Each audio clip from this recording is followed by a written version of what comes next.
금요 심야 기도에 오신 성도님들을 환영하고 축복합니다.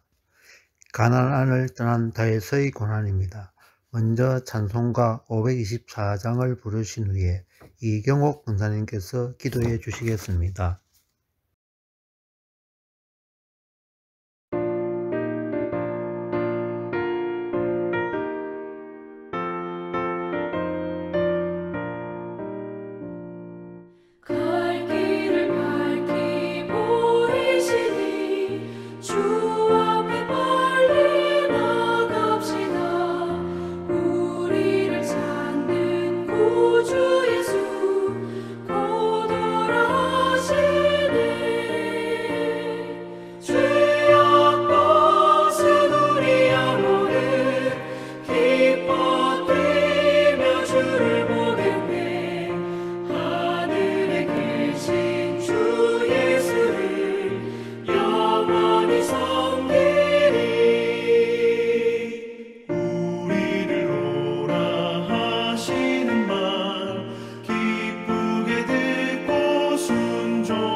사랑과 은혜가 충만하시고 생사화복을 이끄시는 주님 감사합니다.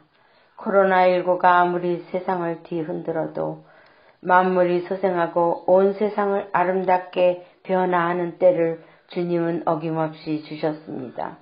저희들도 그 기운을 받아 주님께 향한 큰 열정을 갖게 하여 주시옵소서.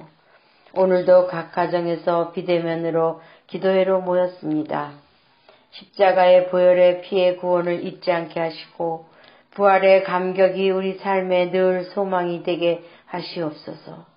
아버지, 어지러운 세상을 위해 기도하게 하시고 특히 우리 믿음찬 교회를 위하여 기도하게 하시고 젊은이들의 마음을 두드리는 기도가 되게 하시옵소서. 말씀으로 변하는 우리의 삶이 되게 저희들 도와주시옵소서. 이 시간 인도하시는 장로님 영육간의 강건함을 허락하시옵소서. 썩어져가는 이 나라를 위해 더욱더 기도하게 하시고 코로나 바이러스로 범벅이 된 이 사회를 기억하여 주시옵소서. 병마와 싸우고 있는 교우들 주님 손길로 어루만져 주시고 각 가정마다의 기도 제목들 주님 기억하시고 울부짖는 저희들의 기도가 되게 하시옵시고 응답받을 수 있게 도와주시옵소서. 모든 말씀 예수 그리스도 이름으로 기도드리옵나이다. 아멘.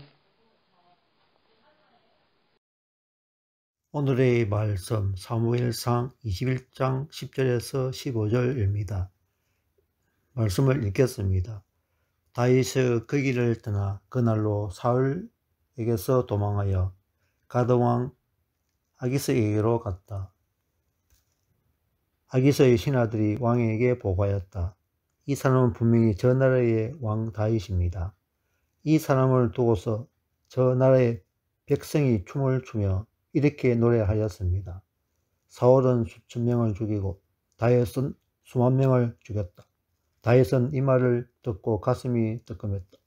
그는 가드왕 아기스 옆에 있는 것도 안전하지 못하다는 생각이 들었다.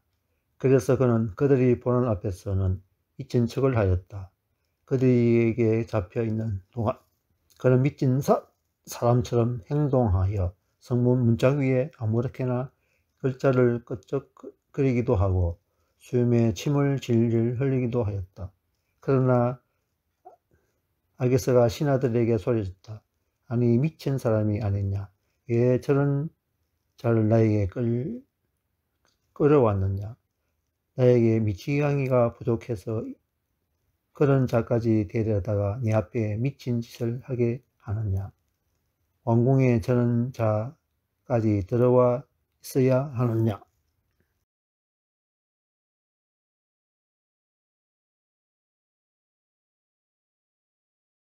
관찰 질문. 다윗은 가드왕 아기스를 심히 두려워하며 그의 앞에서 어떻게 행동하였습니까? 12절 13절입니다. 다윗은 이 말을 듣고 가슴이 뜨끔했다. 그는 가드왕 아기스 옆에 있는 것도 안전하지 못하다는 생각이 들었다. 그래서 그는 그들이 보는 앞에서는 미친 척을 하였다. 그들에게 잡혀있는 동안 그는 미친 사람처럼 행동하여 성문 문짝 위에 아무렇게나 글자를 끄적거리기도 하고 수염에 침을 질질 흘리기도 하였다. 심히 부끄러운 일이 일어났다. 다윗 정도면 이해할 수 없다. 우리는 부끄러움을 당하면 숨기기 위해 똑같은 방법으로 위기를 모면하려는 것은 없는지 우리 서로 점검해 봐야 하겠습니다. 오늘의 묵상. 성경은 곧잘 세상을 강풍이 이는 흉흉한 바다에 비유합니다. 그리하여 신앙을 가진 사람이든 가지지 않는 사람이든 이러한 세상의 험한 파도로부터 도피하고 싶은 마음이 항상 있기 마련입니다. 험악한 세상에서 보호받고 안전을 보장받기 위해서 성경은 우리에게 만세 반석이 되시는 예수 그리스도를 도피처로 삼으라고 말합니다. 그러나 때론 주님께 도피한다는 것 자체가 어리석어 보일 때가 있습니다. 다윗은 사울을 두려워하며 블레셋 땅 가드로 달아납니다. 다윗은 그곳에서 새로운 위기를 만나게 되며 이방의 사람들에게 망신을 당하게 됩니다. 하나님의 일을 위해서 성도가 고난을 받고 수치를 당하는 것은 어찌 보면 당연하다 할 수 있습니다. 그러나 자기의 잘못으로 인해 이처럼 수치스러운 일을 당한다면 이 얼마나 어리석은 일일까요? 그러므로 성도들은 고난을 겪어도 하나님 앞에서 겪어야겠다는 신앙의 자세가 있어야 합니다. 오직 성도들은 하나님이 두신 곳에서 충성을 다하는 삶을 살아야 합니다. 아멘. 나눔 질문 1. 지금 나를 두렵게 하는 것은 무엇입니까? 다윗과 같은 어려움의 두려움은 없습니다. 신앙적인 것이 아닌 옳고 그름으로 판단하는 것이 두렵습니다.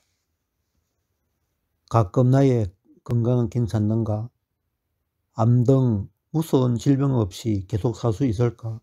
하는 생각은 있지만 두려움은 없습니다. 주위에 무서운 질병으로 고생하는 분들을 보고 들을 때 두려운 마음이 듭니다. 세상의 방법으로 어려움을 해결하는 것은 없는지 점검해 봅니다. 현재 두렵지 않는 것이 두렵습니다. 저는 진정으로 교회를 섬기고 있는가? 36년 동안 살기 위해 목회하지 않는 믿음찬 교회에 하나님의 뜻을 위해 목회하는 분을 주실 줄 믿습니다. 나눔 질문 2. 반복적으로 동일하게 당하는 어려움을 통해 얻을 수 있는 교훈은 무엇입니까? 고난은 축복이다. 성경에서 많은 위대한 사람들이 겪는 것입니다. 고난이 축복이라 하면 계속 하나님을 찾으라는 교훈입니다. 하나님 편에 서서 사는 것을 떠납니다. 우리 자신에게 닥친 고난과 아픔의 이유는 하나님께 묻고 이를 신앙적인 방법으로 이겨내고자 할 때 어떤 상황이 있든지 오직 하나님을 향한 믿음을 가지고 기도함으로 고난을 통해 축복의 교훈입니다. 아멘. 오늘의 기도 다 같이 하시겠습니다. 세상이 주는 방법대로 살아갈 때가 많습니다. 그 방법으로 인해서 더 큰 어려움 가운데 빠질 때가 있습니다. 그러나 우리를 지키시고 보호하시는 분이 주님임을 기억하며 주님만 바라보며 살게 하소서. 예수님 이름으로 기도드립니다. 아멘. 함께 공동기도, 중보기도 하시고 개인기도를 드리겠습니다.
영상에 나오는 합심기도 제목을 보시고 함께 기도하시겠습니다.